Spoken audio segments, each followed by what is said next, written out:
I have a question, Todd. Hmm. Have you ever experienced that when you arrive at the fourth question, who would you be without that thought? You begin to meditate on that, and you quit at some point because you're scared, because the thought is too strong.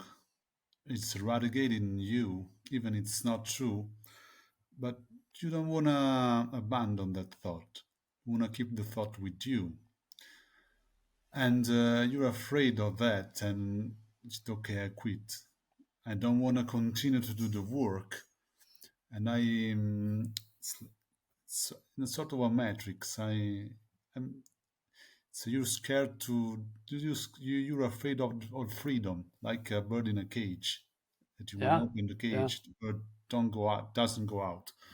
And I want to know if you, what do you think about that? Has it ever happened to you? yeah, definitely, definitely. These questions, all of the questions, but question four especially, are challenging questions. And I come into a session with one way of seeing things, and it's stressful, but I'm still attached to that because often I have some reason for it. Somehow I believe, even though it's stressful, I still think I should hold that thought. Otherwise, it will be dangerous if I don't.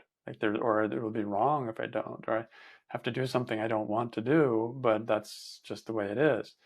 So I can't think of a specific example right at the moment for myself, but what I notice when I'm coming in to question four and there's resistance in me, and I'm kind of going, I don't know if I can do this.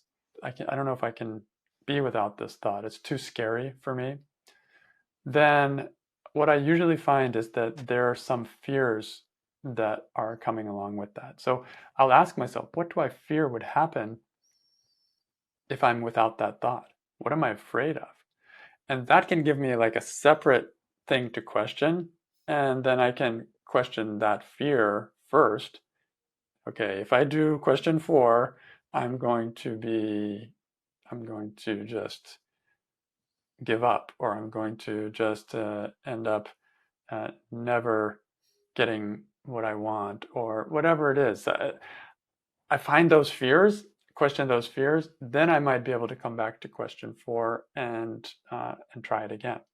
Or sometimes I'll go into question four, like I dip my toe in the water and it's very cold and I come back out and then I go, let's go back into question three and spend some more time how else I react so that I really get more experience with that. And then when I'm ready, okay, maybe now I'll try question four. Basically, what keeps me attached is I think I'm going to lose something if I go without the thought. And what gives me openness to go into question four is when I think that um, when I see how much pain and suffering holding on to that thought has. So, question three is going to show me how much suffering I get for holding on to that thought. And that can balance it and can start to make me feel like, oh, yeah, I can try question four again. So, yeah, but it's a common thing. It's a very common, I think it happens for all of us. Uh, we're questioning our dearest thoughts and beliefs, and we are attached to them, and it is scary to let go of them. And so, um, be gentle with yourself. Don't force yourself to let go of the thought. And even question four is not saying let go; it's just saying who would you be without the thought.